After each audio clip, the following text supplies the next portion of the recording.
Bienvenue dans le podcast À la recherche de l'être.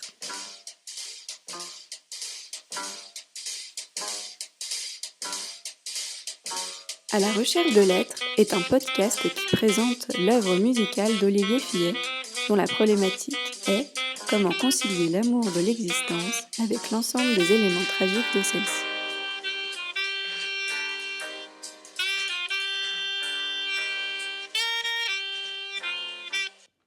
L'auteur a cherché des réponses dans la philosophie, la psychologie, la psychiatrie et les traditions spirituelles.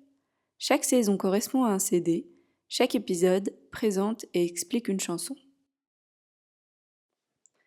Bonjour Olivier. Bonjour Claire. Je suis ravie d'enregistrer ce 3e épisode de la saison 4 d'À la recherche de l'être qui s'appelle L'Éternelle Marie. Eh ben moi aussi. Est-ce qu'on peut écouter ta chanson ? Et oui. Il était une fois deux ados qui couraient les mêmes buts. Ils avaient pris comme credo de former une tribu. Ils partageaient l'existence, mais pas assez de distance. Ils avaient les mêmes désirs, ils pouvaient pas choisir. J'ai rencontré la fille d'Aphrodite et de Borée. C'est pour cette fée que mon cœur palpite en amoureux. Mais elle est dans le pays du soleil de minuit. On pourrait aller dans le grand nord septentrional.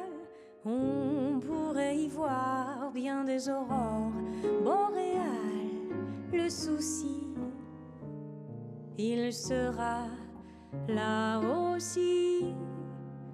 Je ne pourrai pas la cacher, il va s'accrocher.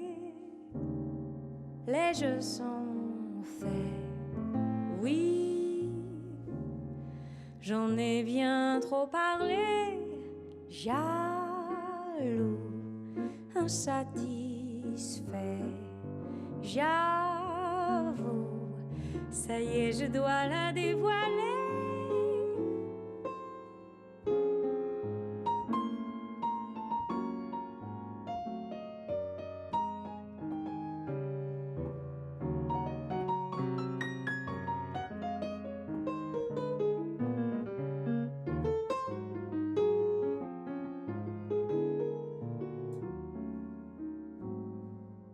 Et finalement, il n'a pas l'air intéressé.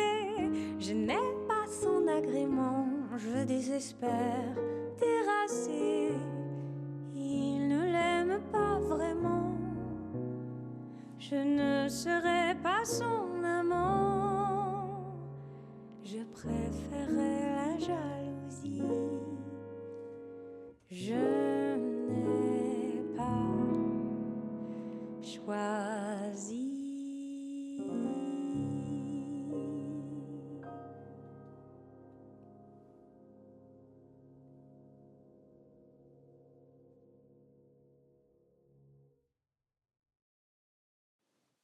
Merci beaucoup pour cette écoute. Donc l'Éternelle Marie, qui n'est pas son mari pour toujours. Est-ce que tu peux nous lire les paroles ? Oui. Donc l'Éternelle Marie avec 2 R. Hein. Ça vient du verbe marir, se marir. Enfin, c'est de l'ancien français. Quelqu'un qui est mari, c'est quelqu'un qui est triste, dépité, frustré. Se marir, c'est s'affliger. C'est de l'ancien français, mais bon.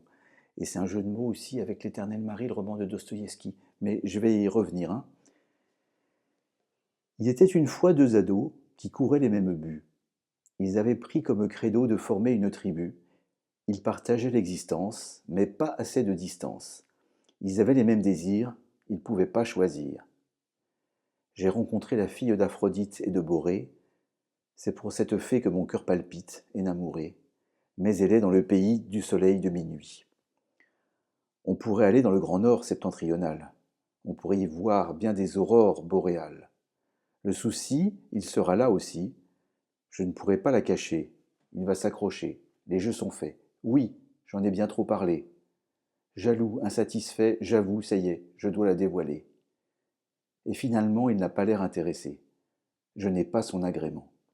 Je désespère, terrassé. Il ne l'aime pas vraiment. Je ne serai pas son amant. Je préférais la jalousie. Je n'ai pas choisi. Merci. Alors, effectivement, moi j'ai besoin d'explications parce que je comprends pas tout. Oui, alors en fait, c'est une histoire qui m'est arrivée avec mon meilleur ami, Jean-Marc, que je salue, s'il fait partie des 3 auditeurs qui restent. Donc en fait, j'avais une petite amie, mais elle était au Danemark, et donc on est allé faire un voyage en voiture, on avait 18 ans, et je me disais, mais comme il est quand même plus musclé, plus beau, il parle mieux, et je me suis dit, bah, en fait, je lui présente, si ça se trouve, il va l'apprécier, il va me la piquer, donc je suis jaloux, et s'il l'aime pas, bah, je serais embêté parce que est-ce que j'aurais fait un bon choix, etc. Et alors cette idée-là, donc, ça recoupe évidemment le désir mimétique, hein. Je vais détailler la chanson après, mais ce qui est drôle, c'est que ça existe, je l'ai vu dans un entretien à voix nue entre Raphaël Enthoven et René Girard, où il raconte exactement la même histoire. Donc dans Shakespeare, les deux gentilshommes de Vérone, c'est exactement pareil, hein. Ces 2 amis qui tombent amoureux de la même femme, mais comme ils sont copains d'enfance, qu'ils ont tout partagé, etc., ils sont très proches. Donc il y a aussi de l'envie et de la jalousie. Plus on est proche, hein, plus il y a de l'envie et de la jalousie. Et donc, s'il n'aime pas la femme que j'aime, bah, ça veut dire qu'elle n'est pas aimable, donc je suis embêté, je ne l'aimerais pas. Donc en fait, je lui présente la même chose, hein, que je m'expose à sa jalousie, ça je le sais, mais je préfère cette jalousie au doute qui va m'envahir si je suis seul à l'aimer. En se Alors, disant, bah en fait, si je suis seule, peut-être peut-être qu'elle n'est pas que. bien, parce qu'en fait, c'est ça, c'est-à-dire que c'est vraiment le désir Donc en fait, mimétique, hein. tu préfères limite, quand j'extrapole, que ta femme te trompe avec ton ami Non, plutôt que lui c'est plus s'y intéresse pas. compliqué que ça. C'est plus compliqué que ça. Je pense que dans cette histoire, il faut qu'il s'y intéresse, mais il ne faut pas qu'il franchisse le Rubicon. Mais il faut quand même qu'il s'y intéresse, parce que ça donne, c'est Non, exactement... mais je disais ça en mode quitte à choisir, tu Oui, oui, préfères oui, encore oui. ça que qu'il la trouve Mais horrible. oui, c'est exactement, exactement. Mais comme dit René Girard, il n'y a pas de différence entre l'adulte et l'enfant. Simplement, chez l'adulte, c'est caché, c'est honteux. Mais l'enfant qui veut le jouer simplement parce que son frère joue, c'est parce que c'est désiré par son frère que ça confère de la valeur à l'objet. Donc le frère est le médiateur, et l'autre enfant veut cet objet, c'est pareil. Chez l'adulte, c'est un peu pareil. Et alors, René Girard dit, c'est marrant parce que on trouve la même chose chez Goethe. Chez Goethe, j'ai présenté Charlotte à mon meilleur ami. C'est très fâcheux lorsque les femmes qu'on aime et qu'on les présente à notre ami. C'est-à-dire qu'il y a 2 cas, c'est pareil, hein. Si notre ami s'intéresse trop à cette femme, on est malheureux, parce qu'on est jaloux. Mais, et c'est là où Goethe est rigolo, il dit, mais s'il ne s'intéresse pas à cette femme, on est encore plus malheureux. Et donc, et c'est pour ça, donc, c'est l'éternel mari de Dostoïevski, où il y a cette espèce de désir mimétique, mais exposé de façon tellement claire qu'on ne comprend pas. En fait, c'est tellement bien exposé qu'au début, moi, je ne comprenais pas. Donc, je vais résumer un petit peu, hein. Donc l'éternel mari de Dostoïevski, c'est effectivement Emma Herry, hein, c'est le mari, hein, tout simplement, hein. C'est l'histoire de quelqu'un qui, sa femme a eu régulièrement des aventures pendant longtemps, et sa femme meurt. Donc le veuf, il va quitter sa province, il va à Saint-Pétersbourg à la recherche de ses ex-amants, et il en trouve un, il n'arrête pas de tourner en rond autour. Donc sa conduite reste énigmatique. Avant, j'avais lu des trucs là-dessus, mais notre culture, elle est tellement embêté par le psychanalyste, que la psychanalyse ne voit en fait qu'une espèce d'amour homosexuel inconscient. En fait, c'est faux, c'est complètement faux, parce que l'hypothèse mimétique explique tout, c'est-à-dire que c'est exactement la même chose.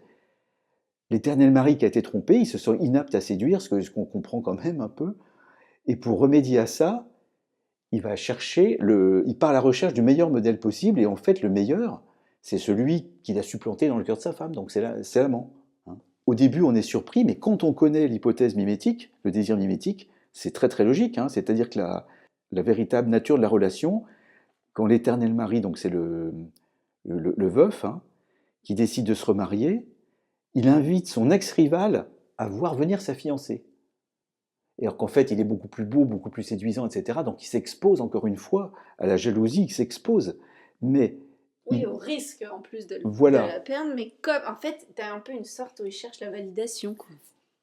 Et alors dans Dostoïevski, ce qui est intéressant, c'est que l'Éternel mari en question, il se voit comme quelqu'un de moderne qui a choisi sa future femme en toute indépendance, sans se soucier de la vie de son modèle. Mais en réalité, c'est exactement le contraire, c'est qu'il ne peut pas aller plus loin si l'ex-amant le valide pas son choix en fait. Oui, oui, c'est ce que je viens de dire, Et ouais, c'est ça, il cherche la validation. c'est ça. Et comme dit René Girard, la jeune femme, si j'ose dire, doit être estampillée avec le sceau officiel. Ouais. C'est ça. Donc Ouais, il y a un peu aussi une notion de sa femme, c'est entre guillemets un petit trophée, quoi. voilà. En fait, il s'attend que l'éternel amant trouve sa fiancée désirable, mais s'il n'y a pas ça, il aura le sentiment qu'elle ne vaut pas la peine. C'est vraiment ça le désir mimétique dans sa splendeur, c'est-à-dire qu'en fait, mais bon, on n'est pas tous comme ça non plus, hein. Il y a certains types de la population qui est comme ça, mais on n'est pas tous Puis comme je ça, pense hein. qu'effectivement, quand tu es plus jeune, il y a pas mal de gens qui peuvent être comme ça jeunes et qui ne le sont plus après. Voilà. Ce qu'il veut, c'est que l'éternel amant soit séduit, mais il ne veut pas que ça aille trop loin. L'éternel mari, il n'est pas amoureux de son rival, comme disent les psychanalystes, mais il est amoureux du succès de son rival. Donc, voilà, donc c'est assez intéressant.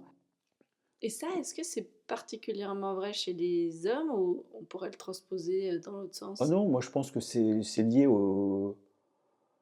Alors c'est difficile de parler énéagramme, mais c'est vraiment lié. Il y a un type un énéagramme, un des 9 types qui est vraiment là-dedans, D'accord. hein, qui a un problème avec l'envie. Je ne vais pas m'étendre là-dessus parce que ça nous emmène encore à des trucs un peu compliqués. Oui, donc en fait, peu importe que ce soit homme ou femme. Oui, Ok. enfin je pense. Maintenant, je ne suis pas allé plus au-delà, hein. Pour le texte, je le reprends vite fait pour redire quand même. Ah oui, je précise qu'il y a une contrepétrie quand même dans le texte, hein. Si ça intéresse quelqu'un, euh, il partage l'existence, mais pas assez de distance. Ça veut dire que, comme le disait Aristote, l'envie est proportionnelle, inversement proportionnelle à la distance, comme je l'ai déjà dit plusieurs fois. J'envie pas Johnny Hallyday qui a une Ferrari, mais j'envie mon voisin qui a une Jaguar, parce que le voisin est plus proche de moi. J'ai rencontré la fille d'Aphrodite et de Borée, etc. Donc on est allé effectivement au Danemark la voir. Et alors ce qu'il y a de curieux, c'est qu'en fait on est allé au Danemark et qu'on l'a rencontrée dans la rue, à Copenhague, en voiture. Elle se promenait, donc vraiment la chance, enfin j'avais son adresse, mais on est tombé dessus en voiture, c'était assez drôle. À la fin, finalement, il n'a pas l'air intéressé, je n'ai pas son agrément, je désespère, donc je suis encore plus furax parce qu'il n'est pas intéressé. Et je préférais la jalousie, c'est ça que ça veut dire. Et je n'ai pas choisi, la dernière phrase, ça veut dire qu'en fait, ce que dit Spinoza, c'est qu'en fait on est mu par des affections, etc. Et qu'on ne se rend pas compte que le choix, on est tous persuadés qu'on est maître de ses choix, et en fait non, je pense pas. C'est un des premiers livres de René Girard, hein, Mensonges romantiques et vérité romanesque. Il y a des écrivains qui ont compris que le désir était mimétique et des écrivains qui n'ont pas compris qu'il était mimétique. Et donc ça fait quand même une différence. Le mensonge est romantique parce que c'est un mensonge parce qu'ils n'ont pas compris que le désir est provoqué par quelqu'un d'autre. Voilà, donc j'ai fait un peu le tour de la question. Si tu as des questions, enfin, Moi, je pense quand même qu'il y a un peu une dimension plutôt homme de ce côté-là. Parce que, voilà, comme on le disait, un peu en krill, il y a un peu cette espèce de côté trophée. Alors que les femmes, quand on caricature, il y a un peu le côté où tu cherches la sécurité, tu vois. oui, Mais oui, je pense que c'est bien sûr lié à l'âge et aussi au type de personnalité. En tout cas, c'est intéressant parce qu'on ne pouvait pas forcément l'analyser sans explication, quoi. oui, c'est toujours bien d'avoir un support théorique. Alors, Voilà, c'est ça. je conseille à nos très nombreux auditeurs d'aller sur YouTube et de reprendre cette conversation entre Raphaël Antoven et René Girard, émission sur France Culture à voix nue, hein. Et ensuite, pour ceux que ça intéresse plus, il y a l'excellent ouvrage de René Girard qui l'a fait connaître, hein, Mensonges romantiques et vérité romanesque, où il a travaillé donc sur Stendhal, sur Shakespeare, sur la plupart des grands écrivains. C'est simplement des pistes pour l'auditeur, s'ils veulent aller plus loin, eh ben, qu'ils fassent ces deux choses-là. Et après, il y a évidemment, comme je l'ai déjà dit plusieurs fois, toute l'œuvre de René Girard, et qui permet de bien mieux comprendre les romans. Avec cette théorie mimétique, on comprend quand même certains romans beaucoup mieux. Eh bien, merci pour toutes ces infos et ces partages et cet éclairage. Eh bien, merci Claire. Merci beaucoup d'avoir écouté cet épisode. Nous espérons sincèrement qu'il vous a plu. Si c'est le cas, n'hésitez pas à aller nous suivre sur notre compte Instagram à la recherche de lettres et à nous mettre des petites étoiles sur les différentes plateformes d'écoute. À bientôt dans À la recherche de lettres pour un nouvel épisode.